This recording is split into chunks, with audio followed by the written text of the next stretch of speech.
पे हम लोग चलने वाले लोग हैं। स्वतंत्र भारतीय बाबा साहब डॉक्टर भीमराव के बनाए हुए संविधान पे हम लोग चलने वाले लोग हैं। स्वतंत्र भारतीय समाज पार्टी के नेता आदरणीय ओम प्रकाश राजभर हमेशा से हम उनके पद चिन्हों पे चलने का काम कर रहे हैं।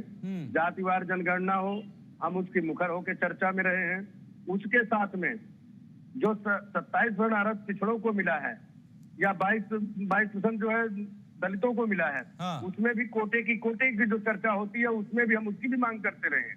हम आपको बताना चाहेंगे 2012 से 17 के बीच में श्री अखिलेश यादव उत्तर प्रदेश के मुख्यमंत्री थे। 13 अक्टूबर 2013 को माननीय न्यायालय इलाहाबाद हाई कोर्ट ने माननीय मुख्यमंत्री उन 98 जातियों ने आज में कोटे में कोटा बराबर दिया, समान अधिकार मिले। उस तरह बंटवारा अखिलेश यादव किए होते तो पिछड़ा सर्वाधिक पिछड़ा करके पिछड़े समाज के लोग सर्वाधिक पिछले अंतिम पायदान में बैठे लोग हैं, उनको लाभ देने का काम करते यही समाजवादी पार्टी। इसमें दलितों का भी कोटे में कोटा था। दलित सर्वाधिक दलित उनको भी लाभ मिलने का काम होता। देखिए दलितों में 5-7 जातियां मजबूत जातियां जिनको आरक्षण की जरूरत नहीं है, लेकिन उस आरक्षण पे कैसे मुखर होकर चर्चा हो, हम जब इसकी मांग करते थे यही समाजवादी के साथ बैठ करके ठहाके लगाने का काम करते थे। अभी हमारे साथी भाई भाजपा के प्रवक्ता ने कहा, ये बात सही है। इंदिरा गांधी के समय में जब हम लोग जातिवाद जनगणना की बात करते थे तो यही तो चर्चा आई थी, जात पे नापात पे मोहर लगेगी हाथ पे, यानी जात की गणना नहीं होनी चाहिए। अगर कांग्रेस की मानसिकता जातिवाद जनगणना कराने की होती तो 1953 से लेकर के आज तक इसको लटकाए झटकाए नहीं रहती, इसको करने का काम करती। पहले काका लेकर तुमने बनाया, फिर मंडल आयोग बना, क्या जरूरत है मंडल आयोग बनाने की? लेकिन आपकी करने की इच्छा शक्ति नहीं थी, आपकी इच्छा नहीं थी। सबसे बड़ी बात, बाबा साहब डॉक्टर भीमराव के गणनाई लोग हैं। मानवर काशीराम को ले ले, मानवर काशीराम ने क्या कहा था, जिसकी जितनी संख्या भारी उसकी इतनी हिस्सेदारी।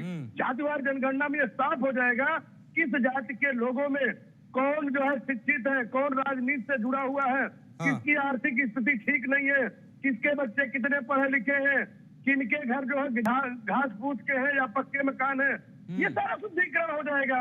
और उसी हिसाब से एनडीए सरकार जो है, प्रधानमंत्री ने जो जातिवाद जनगणना की बात करी, हम लोग तो धन्यवाद कर रहे हैं, लेकिन मैंने देखा अपने साथी जो समाजवाद एक बार भी धन्यवाद का शब्द नहीं दिया।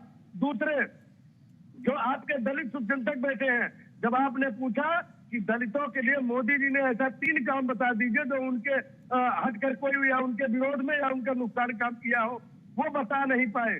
लेकिन मैं बताना चाहूंगा, सबसे पहले आप देखिए देश में आज राष्ट्रपति श्रीमती मुर्मू जी जो बैठी हैं, वो कहां से आती है? दलित समाज से आती है। क्या आज तक किसी दलित को जो है राष्ट्रपति या बड़े पद पे बैठाने का काम कांग्रेस ने किया? कभी सोचा?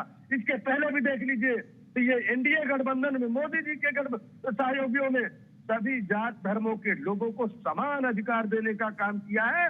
और जातिवार जनगणना के साथ में मैं बार अभी भी कह रहा हूँ को जातियों में कोटे में कोटा होना चाहिए। ये स्वतंत्र भारतीय समाज पार्टी की मांग है। जी चलिए।